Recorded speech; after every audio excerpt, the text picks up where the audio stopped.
ஒரு ஆளுக்கு வந்து கடன் பிரச்சனை பயங்கரமா ஆயிடுச்சு. எக்ஸ்ட்ரீம். எல்லா சைடும் லாக் ஆயிட்டார். என்ன பண்றதுன்னு தெரியல. அப்போ எக்ஸ்ட்ரீமா ஒரு முடிவு எடுக்கிறார். என்ன எடுப்பாங்க? இறந்துடலாம் அப்படின்னு முடிவு எடுக்கிறார். இவர் மட்டும் இறக்குறது இல்லாம குடும்பத்தோட இறந்துடணும், சூசைட் பண்ணிக்கலாம் அப்படின்னு முடிவு எடுக்கிறார். இவருக்கு ஒரு அதான் ஒய்ஃப் இருக்காங்க, 4 பசங்க இருக்காங்க. சூசைட் பண்றதுக்கான எல்லா பொருளையும் எடுத்து முன்னாடி வச்சுட்டு, அதாவது தூக்கு கயிறு, விஷம், கத்தி, துப்பாக்கி எல்லாத்தையும் முன்னாடி வச்சுட்டு ஒரே குழப்பம் இவருக்கு. எதை வச்சு சாவலாம் அப்படின்னு யோசிச்சுட்டு இருக்காரு.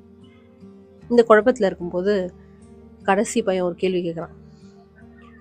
அப்பா, சாவறதுக்கு இத்தனை வழி இருக்கும்போது நம்ம பிழைக்கிறதுக்காக ஒரு வழி கூட இல்லை அப்படின்னு கேட்குறான்.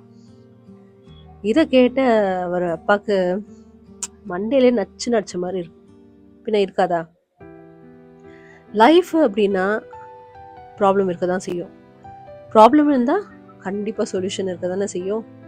ஆனால் அந்த சொல்யூஷன் வரதுக்கு லேட் ஆகலாம், இல்லை நம்மளுக்கு அதுக்கான யோசிக்கிற அந்த அந்த பக்குவம் அந்த டைமுக்கு இருக்காது, மூடு இருக்காது, சுச்சுவேஷன் வராது. ஆனால் நம்ம வெயிட் பண்ணணும்.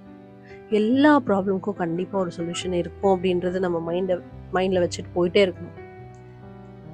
ஸோ இதுதான் வந்து ப்ராப்ளம்க்கு சொல்யூஷன், அதாவது இறந்து போகிறது தான் நம்மளுக்கு ப்ராப்ளம்க்கு சொல்யூஷன் அப்படின்னு நினச்சோன்னா இந்த உலகத்தில் வந்து பாதி பேருக்கு மேலே இருக்க மாட்டாங்க. கரெக்ட் தானே?